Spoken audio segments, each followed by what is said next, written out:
What's up everybody and welcome to the channel. In today's video, we're gonna be taking a look at the new Toyota 4Runner. This one is a limited, finished off in the underground color with an MSRP at $64,400. Big shout out to Flo Toyota of Statesville for providing this new car for today's video. Check their website linked down below.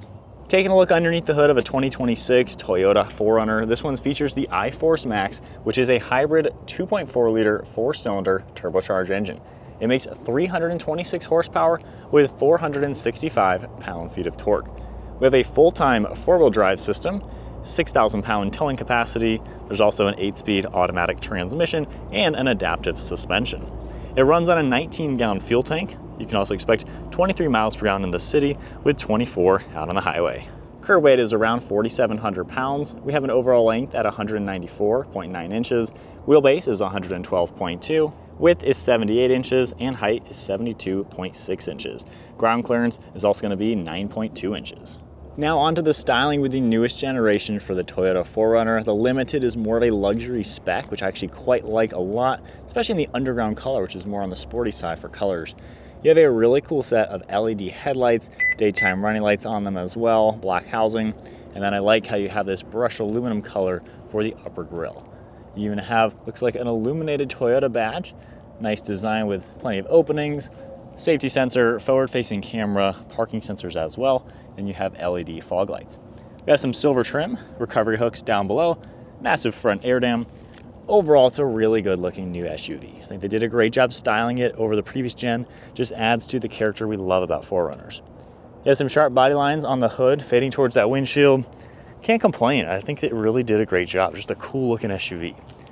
And then this one has those 20-inch wheels finished off in the two-tone silver, and then body-colored fender flares as well. You have really sharp body lines all throughout that front fender, even some air inlets, and then you have that iForce Max badge up above, indicating we do have that hybrid engine under the hood. We also have some mud flaps, and then a fixed set of running boards, the Limited logo, sharp body line throughout the lower door, and then all body-colored for the door handles and the mirror caps. Integrated turn signal and camera, and then just some black trim throughout the side windows.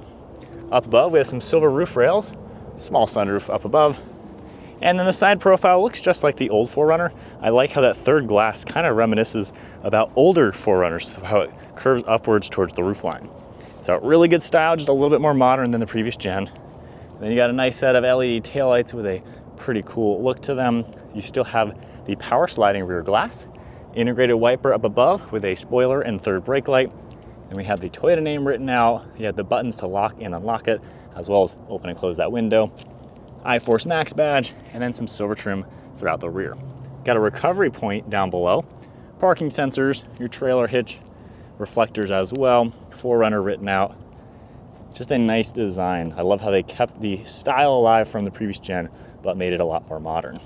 For the key fob, just your typical Toyota one. You even have power liftgate. It says 4Runner on the back. We can keep the car locked or unlock it with the key and then grab it, it'll automatically unlock. For the interior, we have the black SofTex. And then on the door panel, I like how the Limited gives you the soft touch all around. We have contrast stitching as well. So a really nice premium feel to it. Memory seating, all of those controls. Then we have a large grab handle with a ton of hidden storage all throughout it. You're gonna see power controls in these seats as well, and then the nice black SofTex with perforations all throughout it. Got a cool little stripe to it, nice design on that headrest, and then a leather wrapped steering wheel with a cool 4-spoke design and silver trim. And then now inside the 2026 4Runner Limited, keep my foot on the brake, go ahead and fire it up. All your screens are gonna turn on. You got some faux stitching on the airbag cover, controls for audio and the screen, and then we have cruise control all on the right.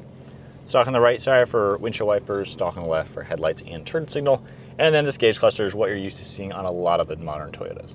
You can scroll left and right on the steering wheel buttons and kind of see different configurations you can set up. Holding down OK gives you the option to mix and match. So you can configure a lot of the different screens. You have your turbo boost gauge, auxiliary gauges, traction, things like that. Far right side, same thing. We can go through all sorts of good information for this SUV. Down below, we have a couple different blank switches, but then also your power liftgate, fuel release, automatic headlights. You can adjust your headlight angle too. Some cool texture, a little bit harder plastics, and then we have a removable wireless speaker from JBL. So nice to see that for especially an adventurous lifestyle, maybe going golfing or going out camping or something. You have extra hidden storage on that far right side with more of that trim. And then the multimedia screen we're used to seeing on a lot of the modern Toyotas. Hopefully this gets the newest design that we've seen on the 2026 RAV4. So this one still a little simple, not my favorite screen. It is massive for really not all that much information. However, the one good thing about this is the cameras work really well having such a big screen. And of course you'll have Apple CarPlay that you can easily connect. So nice setup overall, especially with the cameras, but other than that, the screen honestly is a little overkill. Got your volume roller right in the center, different temperature dials. We have heated steering wheel, a little hidden storage, heated and vented seats. You can very easily adjust everything, your different modes, all that, dual zone temperature. Wireless phone charging as well as storage and plugs, a nice grab handle, and then a cool looking shifter. You have your park and brake hold, and being a full four-wheel drive system, basically you have the low and high, you can kind of mix and match. Dry modes, you can toggle this, and we have a ton in this car. So nice to see that depending on how you're gonna be driving this. We also have the tow and haul mode. Got a view icon for a more 360 design for the camera. So pretty cool to see all of that. And then you can see cup holders in the center, some padding right here, and then storage in the center. Glove box is more of the soft touch material. It is lockable. And then one last look at the interior.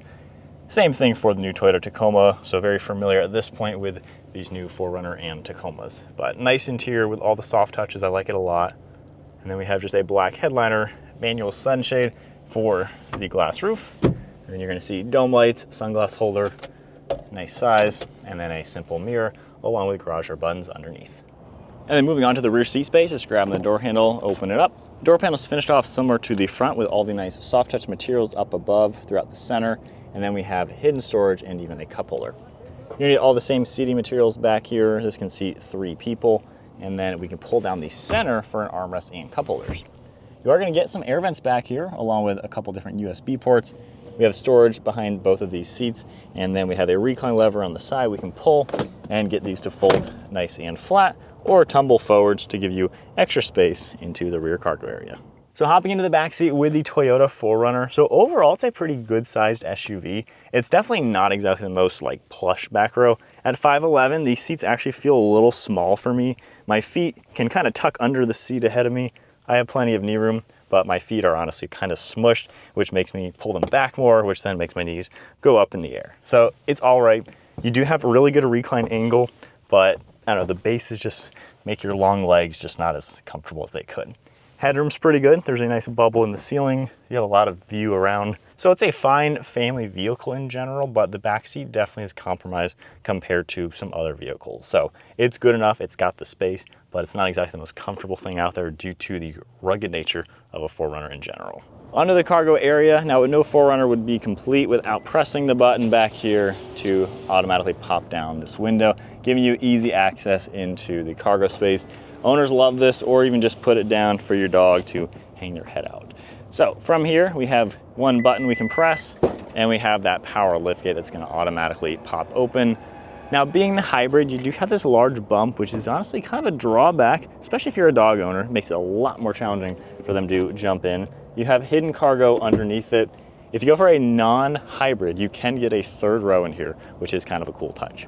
It's gonna be a speaker over here, as well as a hook and plug. A little bit of extra space up above there, space over on this left side, and then we can pop these out for a little bit more hidden areas. You have this with more hidden space as well, and then you can see with the seats down and up, the kind of cargo space you can expect from this SUV. All right, so setting off now in the 4Runner, just slowly getting up to speed. That hybrid engine is so fantastic. It has so much power and pep to it, instant throttle response with the EV motor. I mean, this thing just starts moving without stress in the engine. It is fantastic. So I'm just in the comfort mode. So we have somewhat of an adaptable suspension. So nice and smooth on a nice freshly paved road. Honestly, wind noise and road noise, this is super quiet. You got a good view around, no problem with visibility. You can easily see around this car.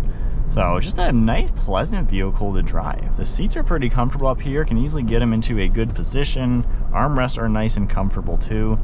it's a nice SUV, and that's why I kind of like this being the luxury version of it, just because it adds a nice on-road character that some of the off-road versions don't really have. They're still all really nice in general. I mean, as long as you get the hybrid engine, I would say you got a solid 4Runner. The normal 4-cylinder feels a little cheap to me, and I just feel like you're going to be stressing that little engine a little bit too much. With the hybrid, you are really compensating for the small engine with so much power. So it's fantastic setup, and this one especially just drives really good. Now there still is some brake dive and body roll. You know, it's body on frame, so that's what you're going to expect from a vehicle like this. But it does drive a lot more composed than the old generation 4Runner, which again, I have 10 years of experience in each of the last 2 generations of 4Runners. So I have been around them forever, since I was 15 years old, so half my life. But yeah, city driving in the parking lots now, again, pretty easy vehicle to maneuver overall. Really nothing challenging. It's easy to park. The camera system works really well. And one thing kind of cool with the drive modes, if we go into the sport ones, it actually does play some of the fake engine sounds. It gives you a little bit more beefy tone when you're accelerating. And if you're idling very quietly, you can hear it turn that on. But we'll get up to speed a little bit in the Sport Plus mode, and you're gonna hear a little bit of that powerful sound. So a little bit more beefy than if we go into like Eco mode.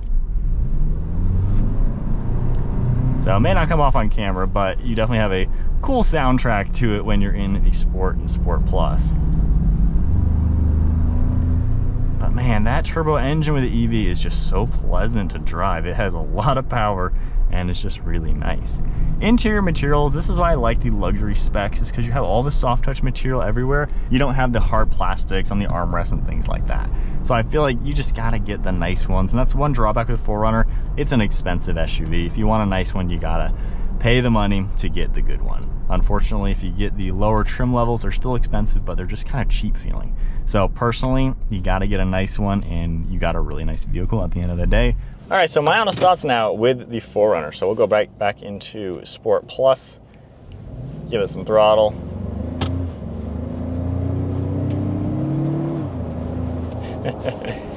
The hybrid is awesome. Now there are still people who are hating on the 4-cylinder, you know, thinking it's an awful engine to get. Drive one. You have got to drive the hybrid before you can say anything about it. If you have not driven and experienced the hybrid, you have zero opinion. My brother, again, he's owned 2 previous gen Tacomas. My dad has owned 2 previous gen 4Runners. So we have so much experience, literally 20 years experience with the old V6s. Fine vehicles, reliable, yes, all that good stuff, but slow and underwhelming to drive. My brother's got the new Tacoma now with this engine, loves it so much better than the old one. And honestly, maybe we'll convince our dad to get one of these new hybrid 4Runners to replace his, now that he's got it for 10, 15 years now and like 150,000 miles on his. This is so much better in every single way possible. Only downfall is the fact that it is a lot more expensive. I mean, I remember when I was 15, we bought our 1-year-old 07 4Runner. It was 22 grand. And then 10 years later, my dad bought a brand new 2016 for 35,000.